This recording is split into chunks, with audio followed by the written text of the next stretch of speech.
You can win more trades and still lose money. I've seen many traders with strategies that worked, yet they still ended up losing because of one hidden risk mistake they didn't even know they were making. In this video, I'll reveal that mistake and show you how to manage your risk the right way. So let's get to it. The problem that a lot of traders have is that they trade with the same amount of money. For example, they are trading with one lot. But those guys don't take into consideration the trading instrument and its volatility. In other words, if you are trading Australian dollar with one lot, where the average volatility is 70 pips per day, and British pound Japanese yen, where the average volatility is 200 pips per day, and you are still trading that with one lot, then what will most likely happen is that you'll end up having huge trades, huge profits or huge losses on the British pound Japanese yen and very small ones on the Australian dollar, US dollar. Simply because the British pound Japanese yen is way more volatile, and this could be very risky. Because in your trading, you most likely adjust your stop loss and take profit to the volatility of the instrument. So if you are day trading the Australian dollar, US dollar, then let's say maybe your stop loss could be 10 pips, right? Average stop loss. Because the volatility is not that high. But on the British pound Japanese yen, the volatility is 3 times higher. So maybe your average stop loss will be 30 pips. And 10 pips traded with one lot and 30 pips with one lot. That's a huge difference. So if you take stop in here, it's 3 times smaller than stop loss in here. So that's why I'm saying you need to trade with the same risk for each trade. And in this case, in this scenario, it would mean lowering the risk of one lot to, for example, 0.3, depending on the trade, depending on the stop loss, but just in this example, it would mean lowering position size on the British pound Japanese yen dramatically. All right, so the risk for both trades is the same. Now, what I said before may have sounded a bit complicated, but actually it's very simple. You simply need to risk the same amount of money on every single trade, and even if you like some trade a lot, then you don't risk more on that trade. You need constant risk for every trade. So in here I have 2 examples.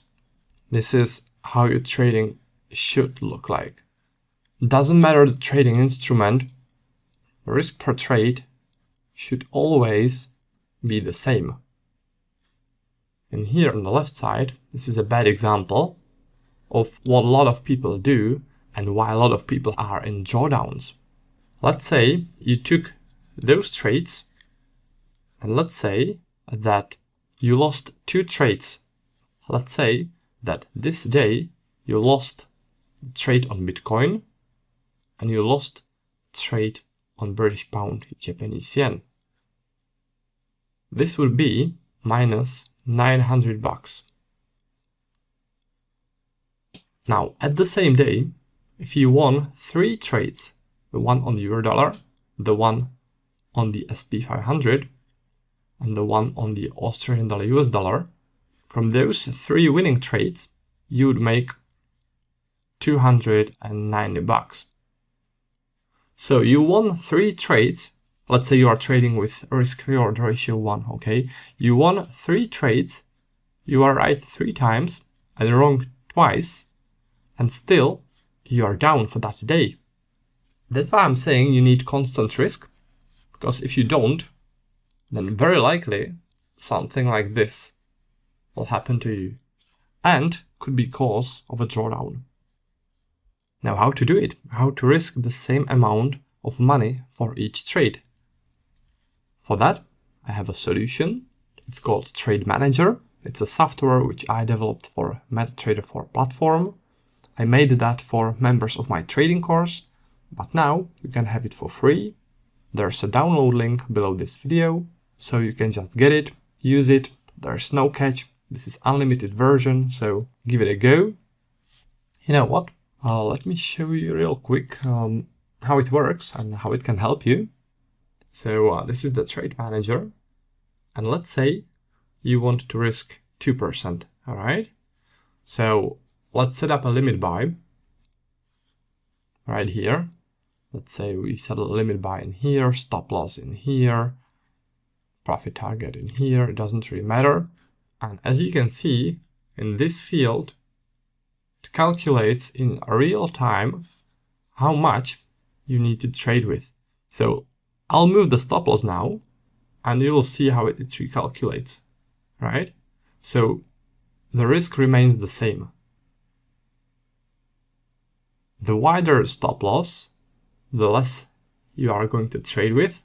The tighter the stop loss, the more you trade with, maintaining your risk per trade. And that's exactly what I'm talking about. So no matter what instrument you're trading, no matter how wide your stop loss is, you are still using constant risk. So that's how it works. It has a lot of more very useful features, so give it a try. It's absolutely free, just download it and use it.